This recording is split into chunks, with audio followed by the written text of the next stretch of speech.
Greetings and welcome to Precalculus, Polynomials, and Rational Functions. In this lesson, we're going to focus on several different ways of dividing polynomials. All right, let's jump in here. There's a couple of ways that we can divide polynomials. One is using the division algorithm, very similar to long division when it comes to just numbers, but this time we're using terms of a polynomial instead of just numbers. So here we go. If a polynomial, f of x, is divided by another polynomial, d of x, and d of x is not a zero polynomial, then there is a unique polynomial, q of x and r of x, such that this becomes true. F of x divided by d of x equals q of x plus r of x. Now it might look a little confusing, but hold on a second. Let's go one more step. That means our function f of x equals the divisor d of x times the q of x plus r of x. Now this isn't really any different than numbers. We're just using these functions. And f of x is our dividend, d of x is our divisor, q of x is our quotient, and r of x is our remainder. So if you think about it, let's take some value like 15, and we want to divide it by 2. 15 divided by 2, well, 2 times 7 is 14, so 2 times 7 plus 1, our remainder, would give us our 15 that we want. Now, of course, with polynomials, it's a little more complex, but in essence, that's what it is. Your divisor times the biggest polynomial that can multiply to it, plus the remainder will equal our original function. Now, in long division, just like in long division of numbers, there are several steps. So let's take a look at the steps. First of all, we need to write the terms of our dividend and our divisor in descending order.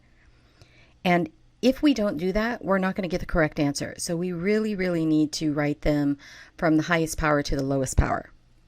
Secondly, in our dividend, we need to add into zero coefficients of any missing powers. For example, if I went from x cubed plus x, I'm missing x squared, so I can add 0x squareds, and it's the same function. It just fills in any power gaps. 3, we're going to divide the first term of our dividend by the first term of our divisor. And then that result is going to be the first term of our quotient. You'll see it in action. It sounds pretty crazy right now, but you'll see it in action. Next, we're going to multiply that first term of our quotient by the divisor. And we're going to subtract, sorry about that, the product from the dividend. Okay. Now, we're going to repeat that until all of our terms of our dividend have been taken care of. That last value is going to be our remainder. So those are the 5 steps, although we repeat 3 and 4 several times until we are done with all of the terms of the dividend. All right, let's work through a full example from start to finish. Pardon me. We want to take 2x squared plus 5x plus 7 plus 4x cubed, and we want to divide it by x squared plus 1 minus x. First thing I want to do is I want to reorder these from our highest power to our lowest power. Additionally, I want to do the same thing to our divisor. So this is our dividend, and we want to divide it by our divisor. I'm also going to write it in terms of long division, so like in that house thingy that you used to do for numbers. Same idea. So I'm going to rewrite this. And my divisor is now x squared minus x plus 1. And that's going to be divided into x to the 5th plus 0x to the 4th, because I was missing x to the 4th, so I need to add 0 of them, plus 4x cubed plus 2x squared. I'm missing just x's, so I'm going to add 0 x's plus 7. And adding 0 of anything doesn't change anything. 7 is the same thing as 0 plus 7 or 7 plus 0, so it doesn't matter that I'm adding a 0 here. It keeps everything in terms of this algorithm that we're going to be doing, this process that we're going to be doing, keeps everything very, we need those so we don't get our numbers out of alignment. All right, so now that I have everything in order and I have any parts and pieces that I'm missing, I have those in there, I'm going to start the process. I am going to take the first term of the dividend and the first term of the divisor, and I'm going to do that division. So off to the side, I'm just going to say x to the 5th divided by x squared is x cubed. Now I'm going to take that x cubed, and that is my quotient. Now what I like to do is, see this power of 3? I like to line it up with the power of 3 here. It just makes it nice and neat for me, so I am going to align. That is our first term of our quotient. Now I'm going to take this x cubed, and I'm going to multiply it by our full dividend. X squared minus x plus 1. And that's going to give me x to the 5th minus x cubed times negative x is x to the 4th. X cubed times plus 1 is x cubed. Now here's what I'm going to do with that. Just like in long division, I'm going to subtract this whole thing to the dividend. Now be very careful about your sign. So this is negative x to the 5th. A negative and a negative make a positive x to the 4th.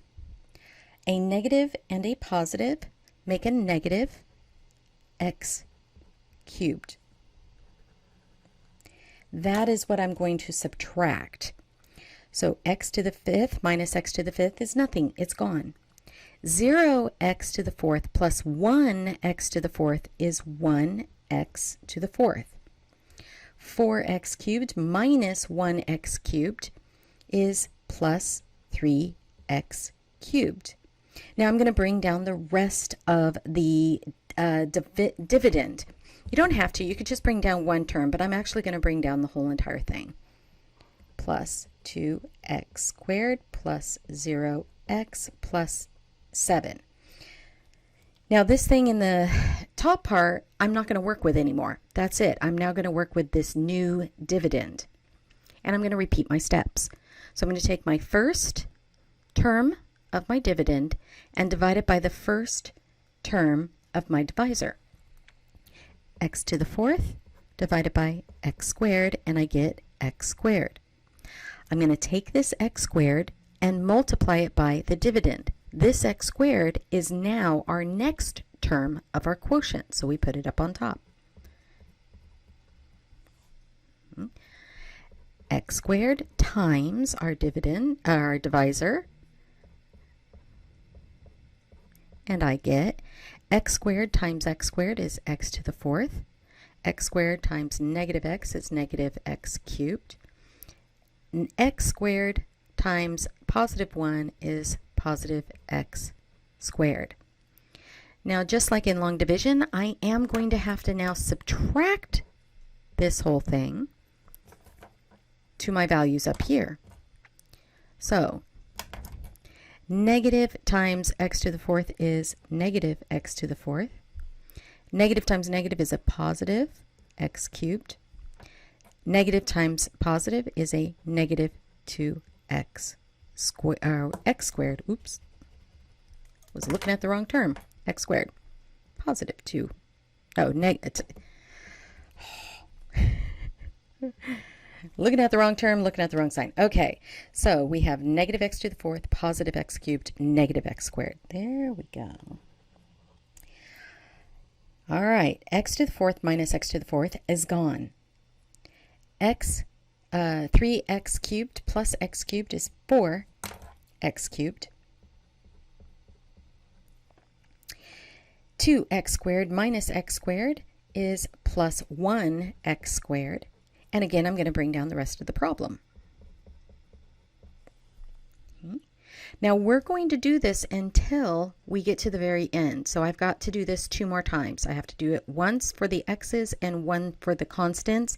Anything left over is going to be our remainder. So let's repeat the process 2 more times. I'm going to take the first term of my new dividend and divide it by the first term of my divisor. Okay. 4x cubed divided by x squared. That gives me 4x. 4x is our next term of our quotient. So positive 4x. I take the 4x and I multiply it by my whole entire divisor. X squared minus x plus 1. I get 4x cubed. 4x times negative x is negative 4x squared. 4x plus 1 times positive 1 is 4x. But now I have to subtract this from my dividend.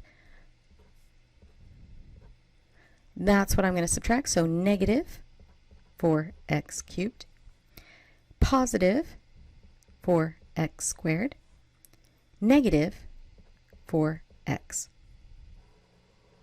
It's part of the process to subtract what we get down here. All right, 4x cubed minus 4x cubed is nothing. X squared plus 4x is 5x squared. 0x minus 4x is minus 4x, and then I just bring down the rest of the problem. We get to do this one more time, and then we'll be done. Let's take the first term of our new dividend, which is 5x squared, and divide it by the first term of our divisor. So 5x squared divided by x squared, we get 5. That is our next term of our quotient. That is a positive 5, so plus 5. Repeating that, I'm going to take this 5 and multiply it by the full, full divisor. X squared minus x plus 1, and we get 5x squared minus 5x plus 5. I'm going to subtract this from our dividend. So negative 5x squared plus 5x minus 5. Negative 5x squared, or 5x squared minus 5x squared is gone. Negative 4x, but positive 5x is x. 7 minus 5 is 2. Now I don't have any terms. I'm done. This is my remainder. So in terms of f of x was x to the 5th plus 4x cubed plus 2x squared plus 7. Our divisor was x squared minus x plus 1. Our quotient is x cubed plus x squared plus 4x plus 5. That's up here. And our remainder is x minus 2. Now, if I was going to write this out as to what my answer is, here is my answer. Quotient, cubed plus x squared plus 4x plus 5 plus x minus 2 over our whole entire divisor.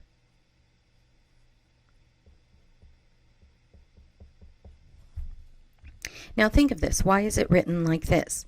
Think of something like our Yeah, we said 15 and we wanted to divide by 2. And I'll do something a little bit different just so I can get a little bit longer and repeat the process. We'll do 151. So our divisor is out here. Our 151 is on the inside. And literally I'm saying, okay, take the first term of the dividend and divide it by this. And I got 1 divided by 2. Well, that's not a whole number, so it's really 0. 2 does not go into 1 as a whole number. So technically, we have a 0 here. But we usually skip that step, right? So now I say, okay, well, 0 minus 0, and I get 151. But now I'm taking the next 2, and I take, okay, 15 divided by 2 is 7. And then I say 7 times 2 is 14. And that's what I subtract. So in long division, we wouldn't bring down every single term. We'd say, okay, we subtract 14, and the 7 goes up on top. And I subtract those two, and I get 1. Now I need to say, oh, 2 goes into 1. So 1 divided by 2 is 0. 0. 0 times 2 is 0. So I subtract 0. And I get a remainder of 1, meaning 151 divided by 2 equals 70 with a remainder of 1 over 2. That's what this remainder is, but since these are terms, we're adding them all together. I could have written it as 70 plus 1/2. We just don't that's not a standard way of writing it. So think about the process you do with regular long division with values, with numbers, and we are repeating that same thing. We're just taking the first term and the second term and the third term and the fourth term and doing that process over and over and over, just like we do here. We took the first one, we really didn't get anything, we got 0. 1, bring down the next term, 15. Okay, 2 goes into 15 7 times. 7 times 2 is 14. I subtract the 14 and continue. So it's a very similar process as when we're just working with numbers. Yes, I get the fact that it is tedious. I get it. But it is a process that just kind of repeats itself over and over and over. Let's take one more example of long division. I'm going to work through this pretty quickly. So we want to divide x to the 4th minus 13x squared plus x plus 35, and we want to divide that by x squared minus x minus 6.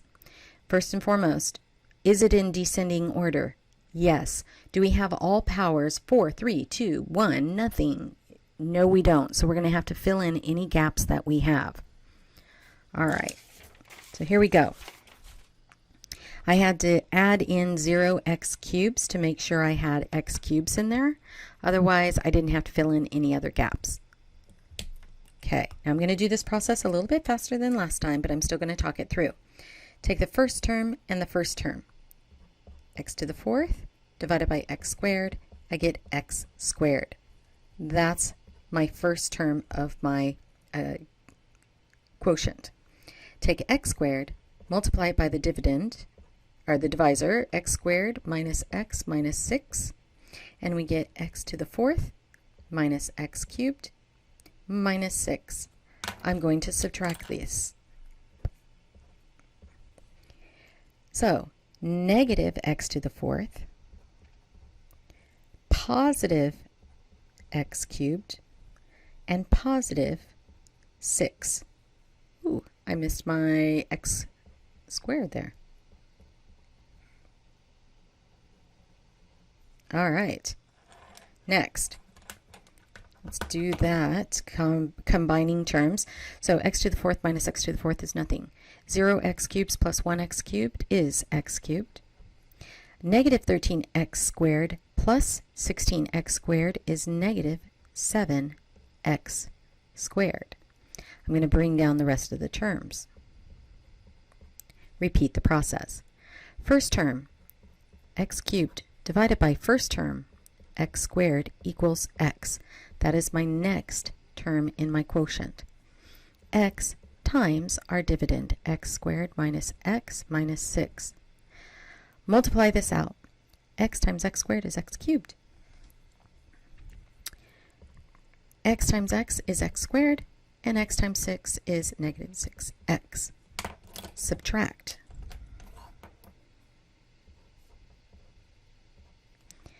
I get negative x cubed, positive x squared, positive 6x.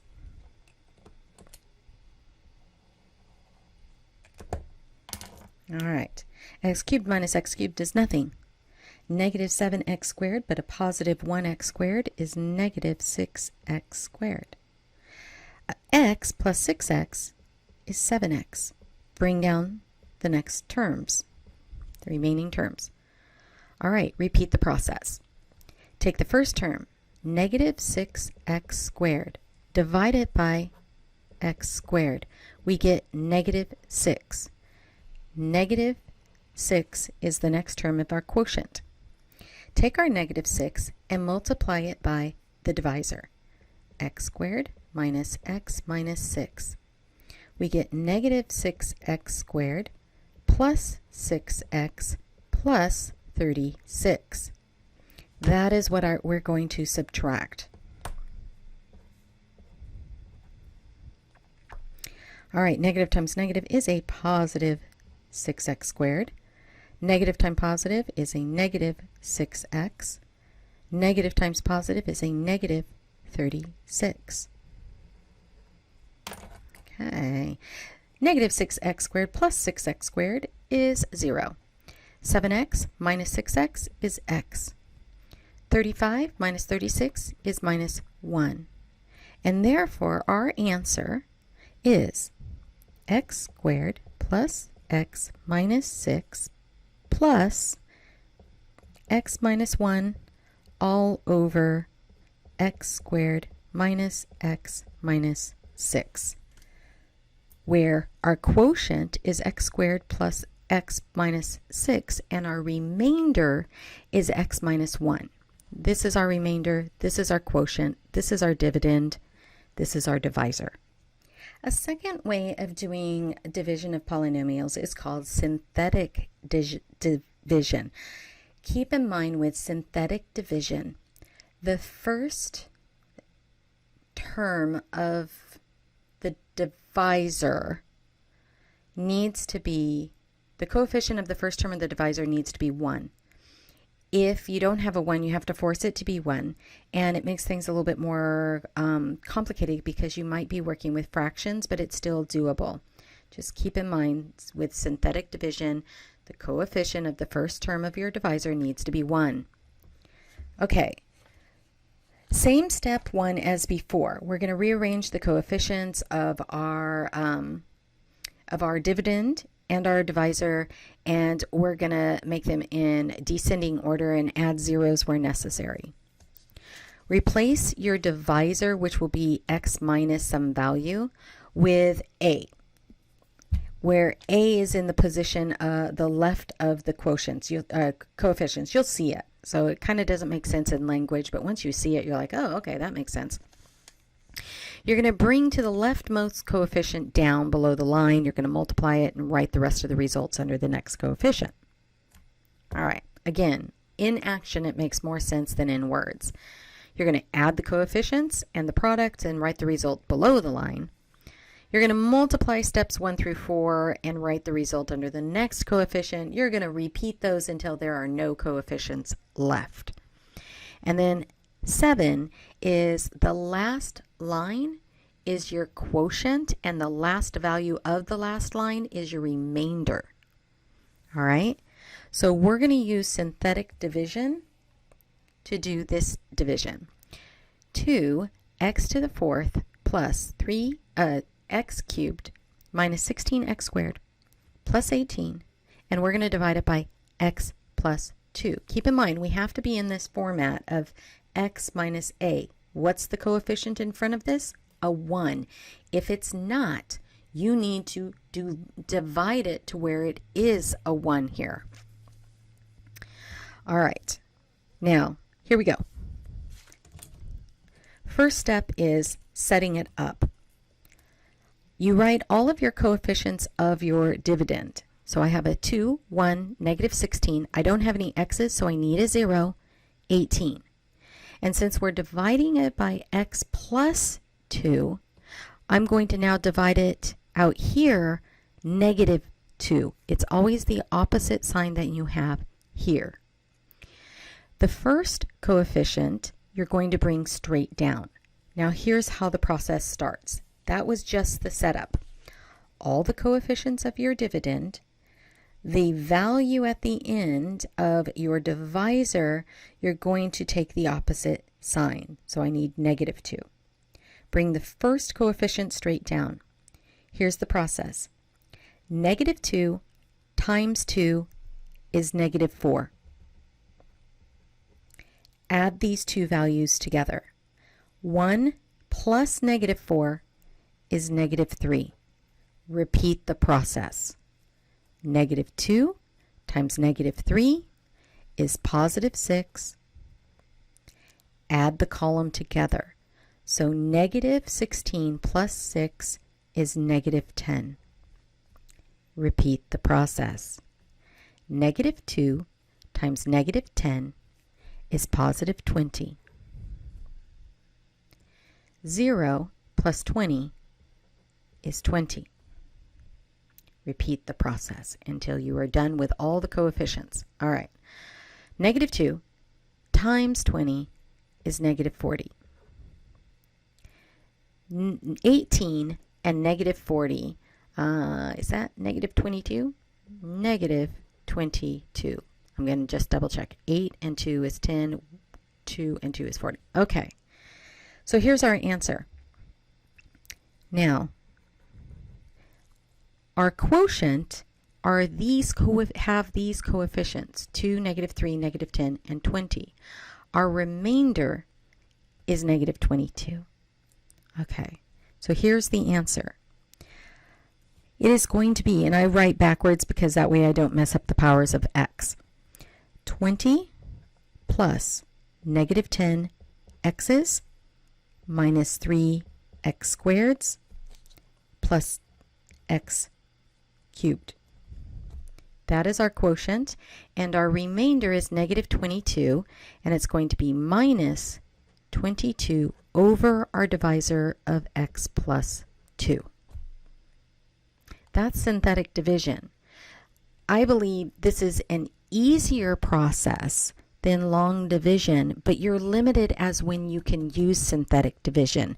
That's why you need to know both methods, not only long division, or not just synthetic division, but also long division.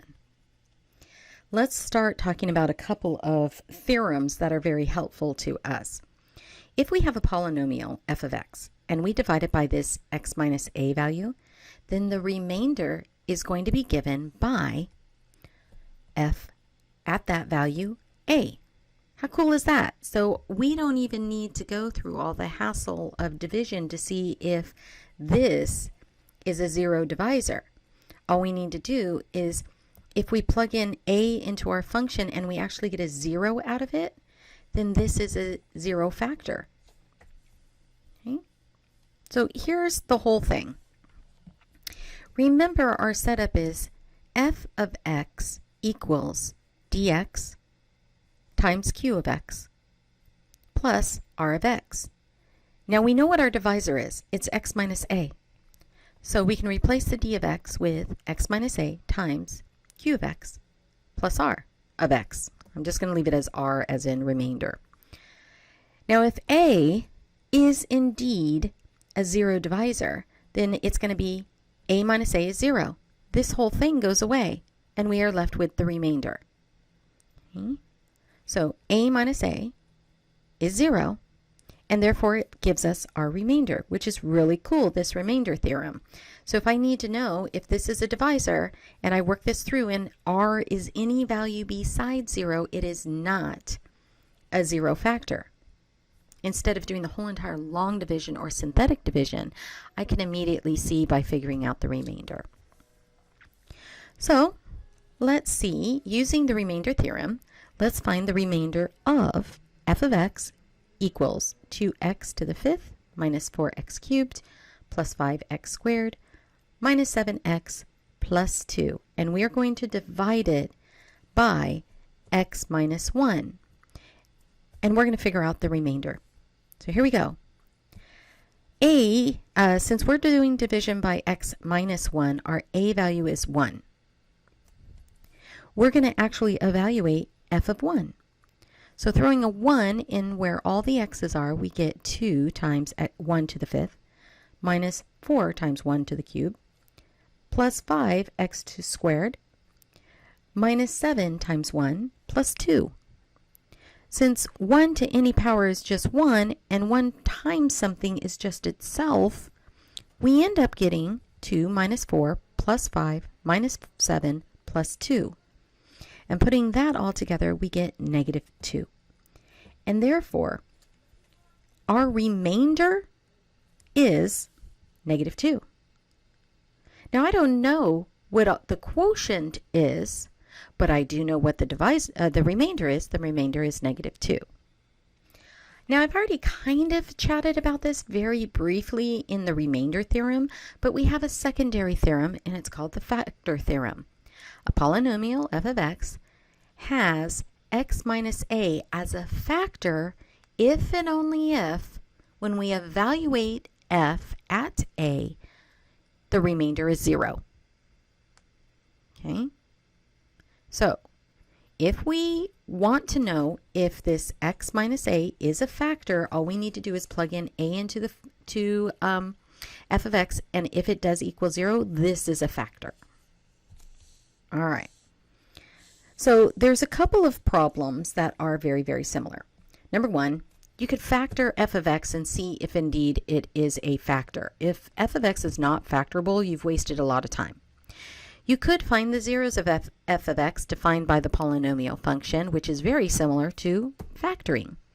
And indeed, you could solve the polynomial f of x equaling 0, which again is very equivalent to all of this stuff. Not very equivalent, it is equivalent to all of that.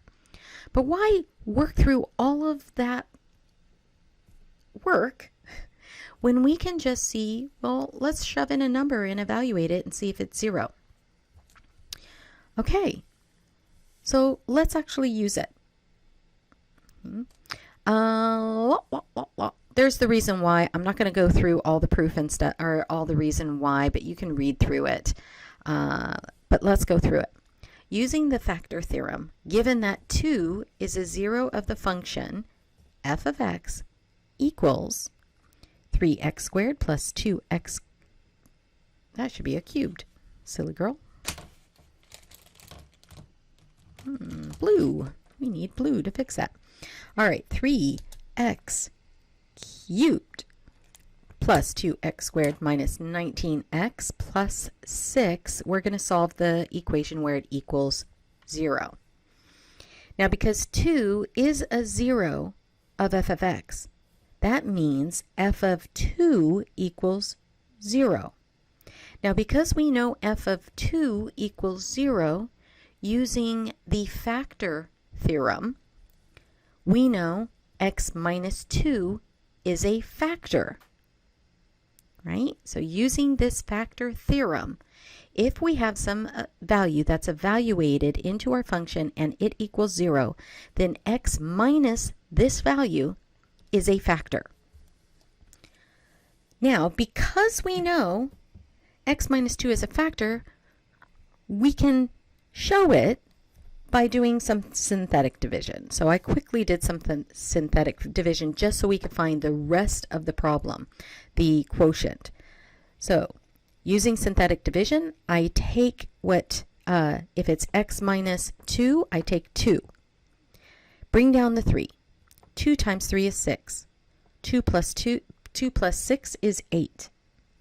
8 times 2 is 16. Negative 19 plus 16 is negative 3. Negative 3 times 2 is negative 6. 6 minus 6 is 0.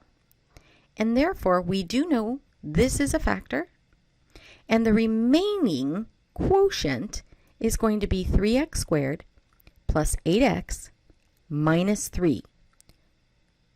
And if you took x minus 2 and multiplied it by 3x squared plus 8x minus 3, you would get right back to the original function. You could try it. Okay? But now that we have our quotient, we're going to try and factor this value completely. So any solution of our quotient equaling 0 is a 0 of our f of x. So I'm going to factor our q of x. So we have 3x squared plus 8x minus 3 equals 0. Now because the coefficient starts with a 3, I'm going to go ahead and use a snowflake method. That's how I learned to do it. So off to the side, I'm going to put, if this is A, B, and C, this is A times C, this is B, this is A here, I am looking for two values to fit in these spots that multiply to -9 but add to a positive 8. And the only way to do that is a positive 9 and a -1. And then once I have this fraction, both of these fractions do not change where the sign is. Just reduce the fractions. So 3 over 9 could reduce to 1/3. 3 over -1 does not reduce. So here's what it is. This is my first term. Here is my second term. So it becomes 3x minus 1 times x plus 3. That's a -1, so it's -1. This is a positive 3, so that's plus 3. And ultimately, I know that the solutions of f of x are 2 from our x minus 2, 1/3 from factoring, and negative3 from factoring. So we can find all of the solutions for our f of x, knowing that if x minus 2 got us a good start to it using the factor theorem. And indeed, we could have tried the remainder theorem first, found the value that made it, see indeed if it was a factor. Knowing that it's a factor, then we can use synthetic division to bring our quotient down a little bit small to a smaller value, and then factor our quotient to find all the zeros of our f of x. All right, so what does that mean? Our f of x actually factors into 3x minus 1 times x plus 3 times x minus 2. That is completely factored. Let's take an example of a real-world situation. We have crude oil and petroleum consumption, and this is in billions of barrels. So here we go. Here are the years. We're starting at 1993 and going through every other year until 2011, not 211, 2011. And the consumption of crude oil and petroleum consumption in billions of barrels, so 6.3 billion, 6.5, 6.8, 7.1, 7.2, 7.3, 7.6, 7.6, 6.9, and 6.9. Now our data can be modeled by this function. This was not coming up out of my brain. This was somebody else coming up with this function. We're just going to use it. The consumption over time, so C of t, it's all based on time, 0.0006 t cubed plus 0.00576 t squared plus 0.10284 t plus 6.33488, where t of 0 represents 1993. So t equaling 1 would represent 1994, t of 2, 1995, t of 10 would be 2003. Okay, so it's years represent after 1993. That's your starting date. For example, C of 4, well, 1993 plus 4 is 1997. So 1997 would be 6.8. Now you could plug that in and you would get 6.8 or thereabouts. It'd be a very, very close decimal to 6.8. Let's find another year sometime between 1997 and 2011, our end date, when the model estimates that we will use 6.8 billion barrels. Now, we don't have another one just listed. We're going to have to find a year sometime between 1997 and 2011 that estimates 6.8 billion barrels. We know that C of 4 equals 6.8. We did that previously. C of t equals t minus 4 times a quotient plus 6.8 will now be the formula we're working with. We know this t minus 4 equals 6.8. That's kind of like our remainder, 6.8. If this was a 0, this would equal 0.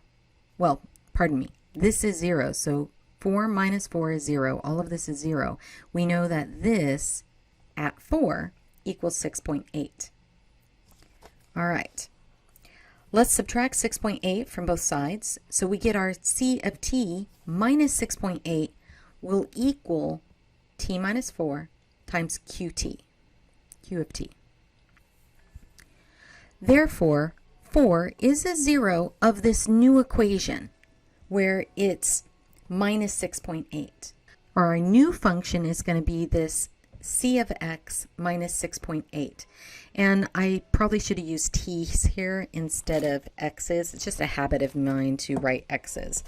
So I'm actually going to change these to t to make sure that our variable is the same all the way through. Bad me. Okay, so this is our new function.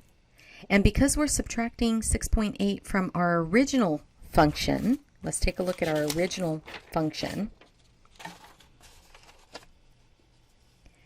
We have this 6.33488. We're going to subtract 6.8 from this.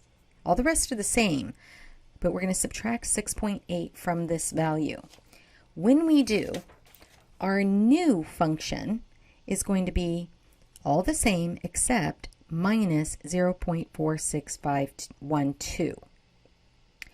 We want to find another 0 for this new function f of t, because that would give us another value where our year's consumption equals 6.8. Okay, first of all, we need to find another 0, and it's going to be between 1997 and 2011. So what is our t value? For both of these, I'm going to subtract 1993, our starting year. And I get our t value is somewhere between 4, which we already knew it was 4, all the way up to 18. So we're looking for something like 5, 6, 7, 8, 9, 10, 11, 12, whatever, all the way up to 18. Okay, now we have our limits. We're going to continue. We know 4 is a 0, so let's go ahead and do synthetic division using this 4. 4, and we're going to go through, bring down the first term. 4 times negative 0.0006 is going to be negative 0.0024. Combine these. We get 0.00336. Take 4, multiply it by the 0.00336. We get 0.01344. Combine these. So 0.10284 plus 0.01344, we get 0.11628. Multiply 4 by this 0.11628, and we get 0.46512. Combining these two, the negative 0.46512 and the plus 0.46512, we get 0. All right, So we know our quotient is now negative 0.00000006 t squared plus 0.00336 t plus 0.11628. This is a quadratic equation. And when we have a quadratic equation, we can use multiple methods on trying to solve for the zeros here. But the easiest one by far to use in this situation is going to be the quadratic formula. To remind you, the quadratic formula in this case is going to be t equals negative b plus or minus the square root of b squared minus 4ac all over 2a, where our a value is a negative 0.0006, our b value is a 0.00336, and our c value is 0.11628. Definitely a calculator problem, right? I am going to plug these all in so you can see it in the formula. T equals negative 0.00336 plus or minus the square root of 0.00336 squared minus 4 times negative 0.0006 times 0.11628, all divided by 2 times negative 0.0006. Throwing that into the calculator and being very, very careful about parentheses and such, I'm going to get t equals negative 11.4 or 17. Because our t has to be somewhere between 4 and 18, this negative makes no sense for our problem. Mathematically, it's beautiful. Mathematically, it's correct. It's not a bad answer. It just doesn't fit what we're working with, which is time. Time is not negative. 17 is between 4 and 18, so let's figure out what year that is. So it's 1993 plus 17. So 2010, in 2010, our function estimates that we would have used 6.8 billion barrels. Okay, 6.8 billion barrels. Now, if we didn't have this limitation that our t could be between 4 and 18, we could get a year. Let's just say that's 11. If we took 1993 and subtracted 11 years, we get 1982. That would have also been approximation of the 6.8. Okay, that's it for now.